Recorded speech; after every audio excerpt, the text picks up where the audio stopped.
semuanya, saya Halwa Sahifa Al-Madani. Sebelumnya, saya dengan NIM 222-10024. Nah, di sini karena kelompok kami ini membawakan tentang majalah cetak, maka dari itu sebelum kita mengenal lebih jauh lagi apa itu majalah cetak, tentunya kita harus tahu terlebih dahulu seperti apa majalah cetak dan juga apa sih majalah cetak. Kira-kira apa ya? A few moments later. Nah, kalau kalian pernah lihat majalah cetak ini banyak beredar di masyarakat ini, mungkin kalau biasanya kebanyakan ini menemukannya di sekitaran tahun 90 sampai tahun 2010 ke atas. Walaupun memang mungkin sekarang pun masih ada, tapi biasanya jarang karena sudah ada majalah cetak versi online kalau untuk sekarang, ya seperti majalah online. Nah, kalau kalian mau tahu gimana majalah cetak itu seperti ini, dan ini semuanya. Nah, itu majalah cetak. Kira-kira teman-teman pasti udah bisa nebak lah apa itu atau apa deskripsi dari majalah cetak. Nah, jadi majalah cetak adalah publikasi berkala yang dicetak di atas kertas. Jadi mungkin hampir mirip seperti koran, hampir mirip juga seperti berita-berita yang ada di media yang lain. Namun majalah cetak ini adalah berita ataupun pemberitahuan ataupun tulisan-tulisan yang nantinya dibuat dan juga dicetak. Namun bentuknya ini biasanya seperti buku. Nah, jadi majalah cetak ini sendiri biasanya diterbitkannya ini 1 bulan sekali, tapi mungkin ada juga yang 2 minggu sekali, ataupun bagaimana sesuai dengan company atau masing-masing entertainment dari majalah cetak tersebut. Nah, majalah cetak ini isinya apa sih?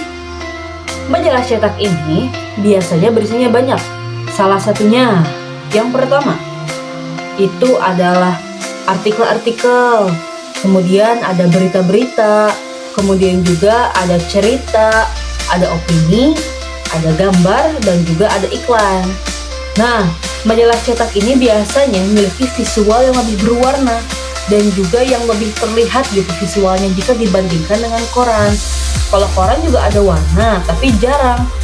Namun warnanya tuh nggak mencolok gitu, warna yang cerahnya tuh. Sedangkan kalau majalah cetak biasanya identik dengan penuh warna, seperti itu. Nah, majalah cetak juga ini jenisnya banyak banget. Ada majalah cetak ekonomi, majalah cetak remaja atau yang gaya hidup, kemudian juga hobi-hobi.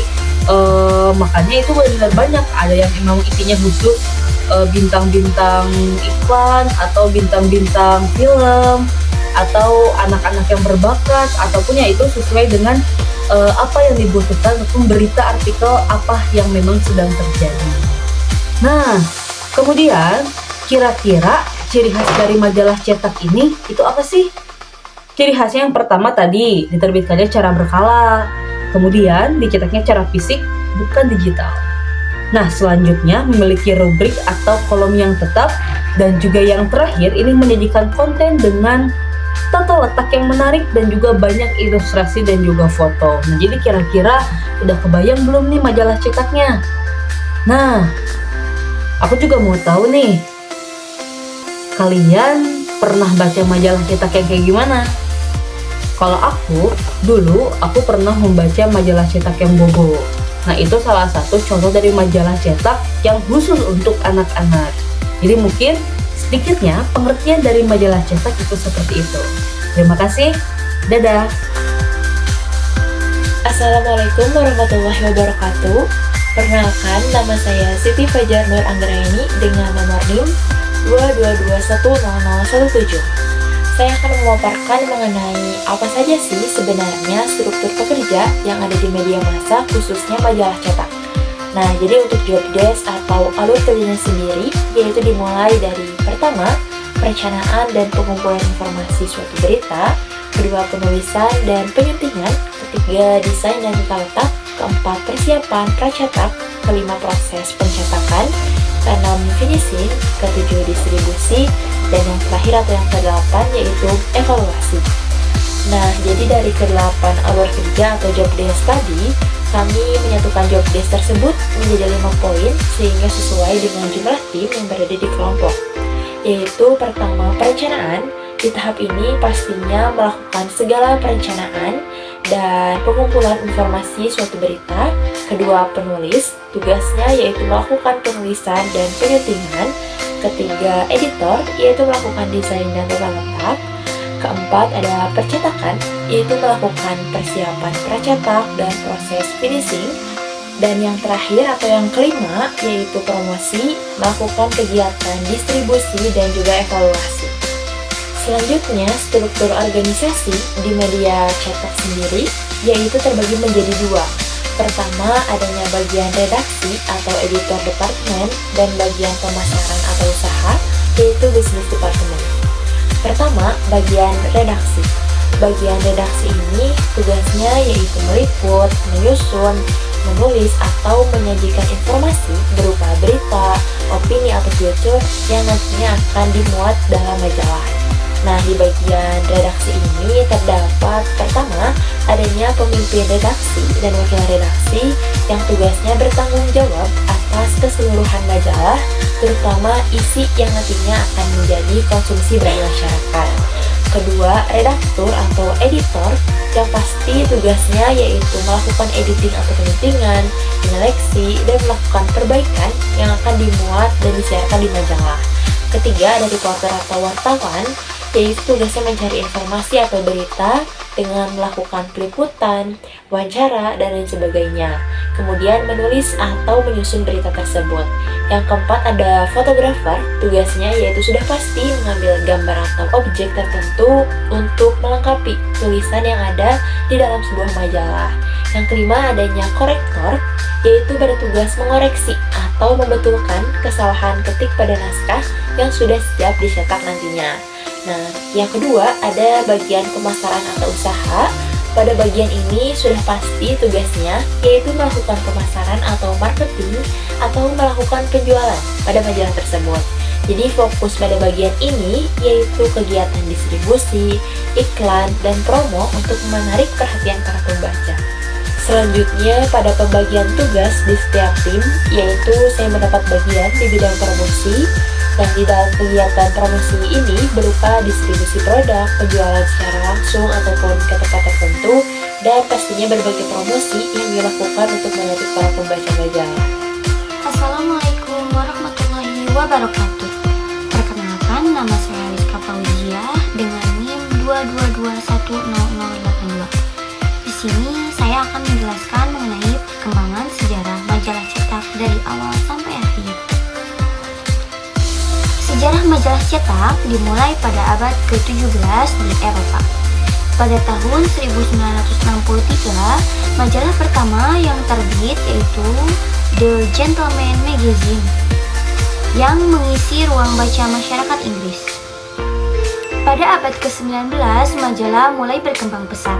Seiring meningkatnya literasi di Amerika, majalah seperti Harper's Weekly dan The Saturday Evening Post menjadi pembaca setia setiap minggunya. Pada abad ke-20, majalah cetak mulai tak terpisahkan dalam kehidupan sehari-hari. Majalah besar seperti Time, National Geographic, dan Vogue mendominasi pasar untuk memberikan informasi dan juga hiburan kepada jutaan orang. Namun, pada akhir abad ke-20, teknologi digital mulai mengubah landscape. Dengan adanya internet dan media sosial, para pembaca majalah mulai berlari ke platform online. Ini mengubah penurunan oplah majalah cetak. Meski demikian, beberapa majalah cetak tetap bertahan dengan format digital. Namun, ada juga majalah cetak yang tetap mempertahankan kualitas cetak sebagai simbol eksklusivitas.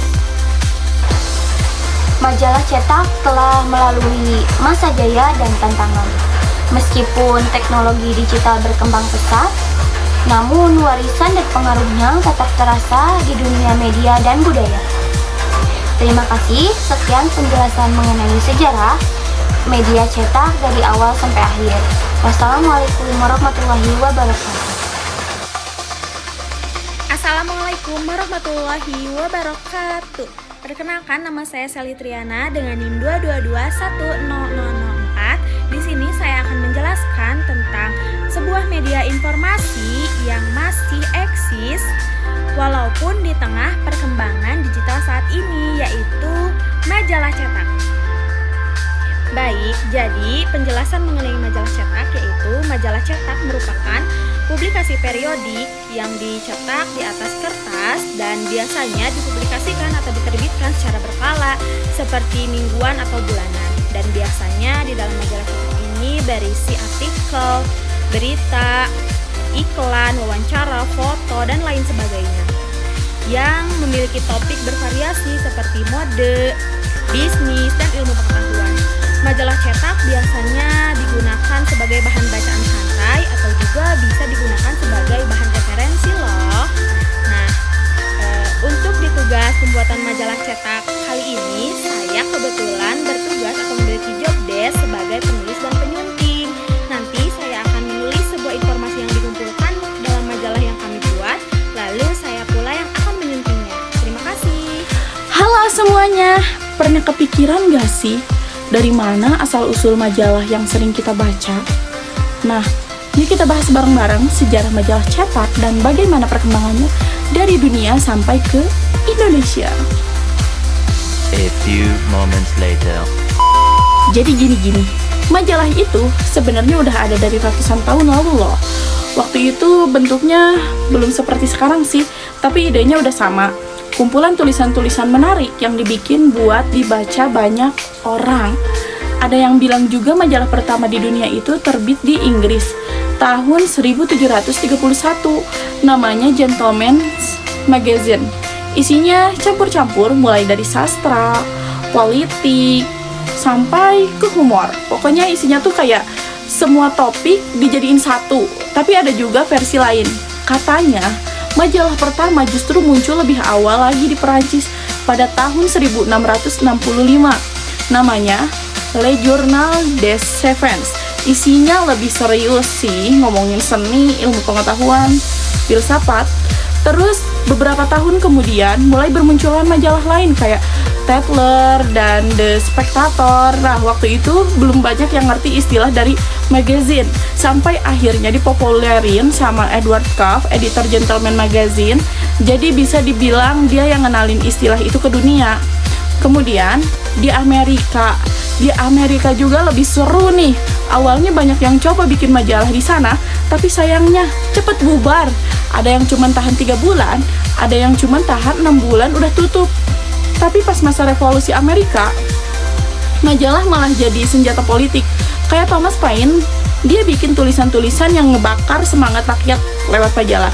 Dari situ orang mulai sadar, oh ternyata majalah bisa jadi alat perjuangan juga ya. Nah, dari situ lama-kelamaan majalah di Amerika makin naik daun tuh.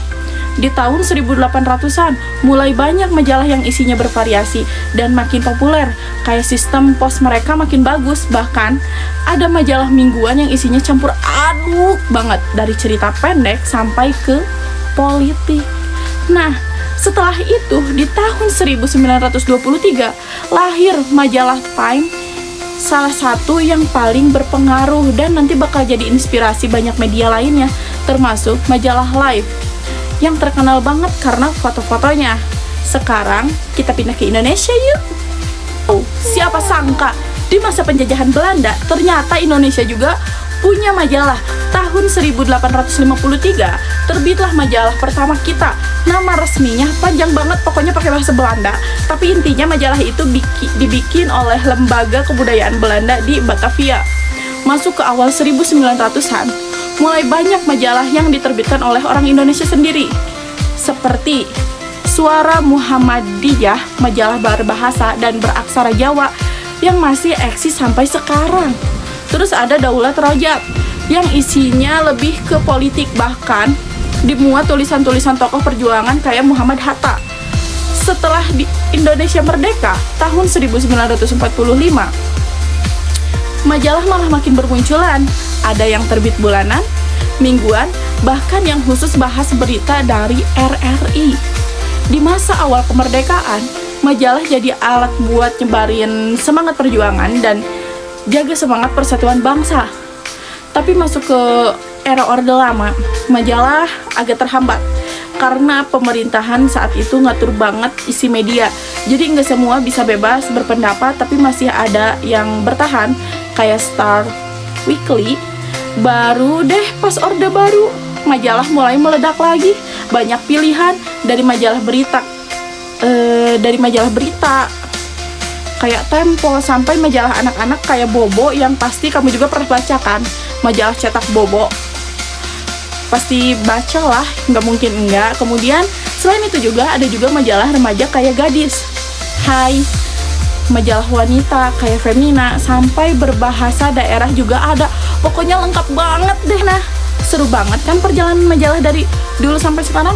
Dari yang awalnya cuman sisipan koran sampai sekarang jadi media yang ngisi waktu luang nyebarin informasi, bahkan jadi bagian dari sejarah bangsa. Kalau kamu sendiri dulu sering baca majalah apa nih? Bobo, Hai, Gadis, atau malah ingat majalah yang sekarang udah nggak terbit lagi? Bye, mungkin cukup dari aku. Sampai berjumpa lagi.